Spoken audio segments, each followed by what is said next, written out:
नमस्कार मित्रांनो, कसे आहात सगळे? बरे आहात ना? आज आपण पाहणार आहोत ठरलं तर मग या मालिकेचा आजचा म्हणजेच 22 ऑगस्टचा एपिसोड. एपिसोडची सुरुवात होते सुभेदार घरात. आपण पाहतो की अर्जुनने एकदम तातडीने प्रतापराव आणि अस्मिताला त्याच्या खोलीत बोलवलेले असते. अर्जुन म्हणतो की तुम्ही दोघं सायलीशी किती छान वागता हे मी बघतोय, पण मम्मा अजून तिच्याशी नीट वागत नाहीये. हा इगो नाहीये, पण ती आतून खूप हर्ट झालीये, त्यामुळे ती अशी वागते.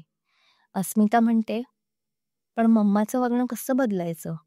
म्हणून अर्जुन म्हणतो की माझ्या डोक्यात एक प्लॅन आहे. काय आहे प्लॅन तुझ्या डोक्यात रे? तेव्हा अर्जुन म्हणतो, तुम्ही दोघांनी सायलीला टॉर्चर करा. दोघे पण त्याच्याकडे बघतात आणि म्हणतात, काय? अर्जुन म्हणतो, डॅड तुम्ही दोघांनी तिच्याशी वाईट वागलात तर मम्माला ते आवडणार नाही. आणि तुम्ही का वाईट वागावं? का तर तिने तुमची फसवणूक केली आहे आणि ती सहन होत नाहीये म्हणून. पण तुम्हाला खरंच असं वाईट वागायचं नाहीये, फक्त नाटक करायचंय. प्रतापराव सांगतो की कल्पना लगेच कळेल की मी नाटक करतो आहे. मला नाही जमणार हे सगळं. मग अर्जुन अस्मिताला म्हणतो की तू न नाटक करायचे. इकडे आपण बघतो जेलमध्ये डॉक्टर जेलरला विचारतो की तन्वीने लास्ट कधी खाल्लं होतं. त्यावर जेलर सांगते की 2 दिवस झाले ती काही खात नाहीये, कारण तिला हे जेवण आवडतच नाही. अश्विन मग खूप घाबरतो.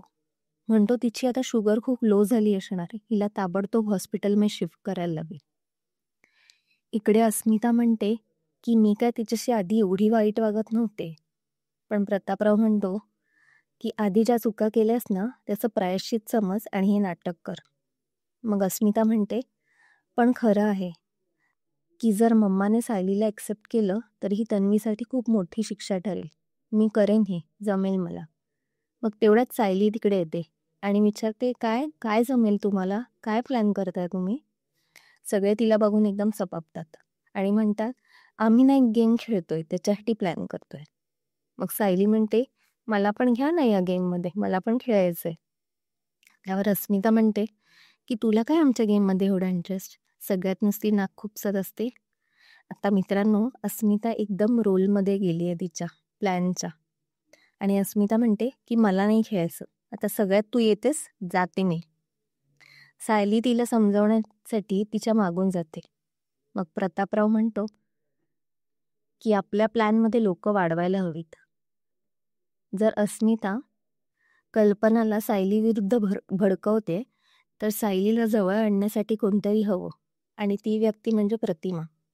मित्रांनो, प्रतिमा ही खरी म्हणजे सायलीची आई आहे, पण हे अजून कोणालाच माहीत नाही. मग तीच कल्पनाला सायलीच्या जवळ आणेल. अर्जुन लगेच प्रतिमाला फोन करतो आणि आपल्या प्लॅनबद्दल सांगतो. इकडे आपण जेलमध्ये बघतो की सगळे तन्वीच्या आजूबाजूला उभे असतात. अश्विन म्हणतो की सगळे माझं तोंड काय बघत बसलायत, तिला लगेच हॉस्पिटलमध्ये हलवा. त्यावर जेलर म्हणतो की त्याला काहीतरी प्रोसिजर आहे, वेळ लागेल. मग साक्षी म्हणते की आधी हे चेक करा की ही सगळी तिची नाटकं आहेत की तिला खरंच चक्कर आली आहे, इथून निघण्यासाठी हे सगळं ती करते आहे. अन्नपूर्णा निवासमध्ये आपण बघतो की प्रतिमा आलेली असते. सगळे तिला बघून खूप खुश होतात आणि त्यांचा प्लॅन चालू होतो. अस्मिता लगेच कंप्लेंट चालू करते की सायलीला काल सांगितलं होतं की मला ड्रायफ्रूटचे लाडू बनवून दे, पण तिने अजून दिले नाहीत. कल्पना आल्यावर ती लगेच म्हणते, मम्मा इकडे आल्यापासून माझे डोहाळे काय पुरवले जात नाहीयेत. सायली म्हणते की मला नव्हतं माहिती, मी तुम्हाला लगेच लाडू बनवून देईन. अस्मिता तिला सांगते की सगळ्यांसमोर तू दाखवतेस की तू किती चांगली आहेस, पण खरं म्हणजे माझ्याकडे तिचं दुर्लक्ष आहे. आणि सायलीला खूप बोलते ती. सायलीला खूप वाईट वाटतं. मग कल्पना अस्मिताला म्हणते, तुला किती वेळा सांगितलंय ह्या अवस्थेत चिडचिड करू नकोस.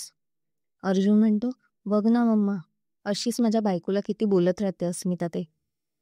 प्रतापराव म्हणतो, अर्जुन तुला किती वेळा सांगितले अस्मिताला ह्या अवस्थेत काही बोलायचं नाही.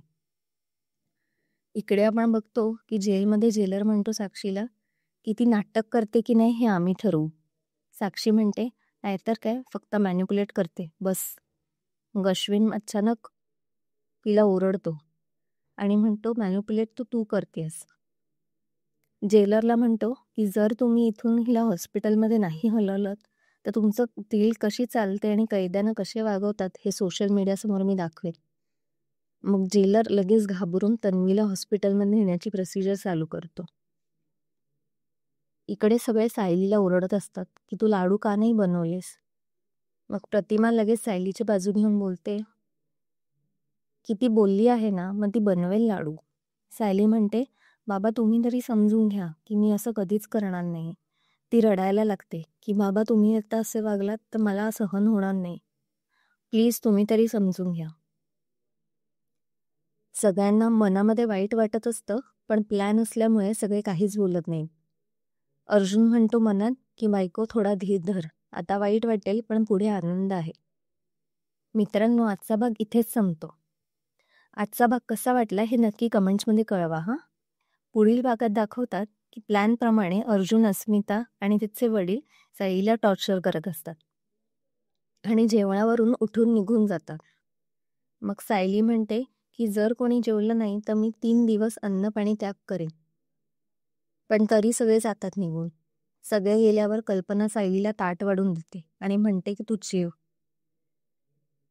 पण सायली काही जेवायला तयार होत नाही. मग कल्पना म्हणते की चूक तुझी नाहीये, मग तू कशाला उपाशी राहतेस. मग शेवटी प्रतिमा सायलीला म्हणते की कल्पनाने आज अस्मिताच्या विरुद्ध जाऊन तुला मदत केली आहे. आता आपण इथेच निरोप देऊया. आज जीवितिका पूजन आहे आणि आज बरेच लोक आपल्या मुलांसाठी उपवास धरतात आणि काही तर निर्जला व्रत देखील ठेवतात आपल्या मुलांच्या आरोग्यासाठी. तुमच्याकडे हा व्रत कसा साजरा करतात हे नक्की कमेंट्समध्ये कळवा. भेटूया पुढच्या भागात. तोपर्यंत बघत राहा ठरलं तर मग. व्हिडिओला लाईक, शेअर आणि सबस्क्राईब करायला विसरू नका. बाय.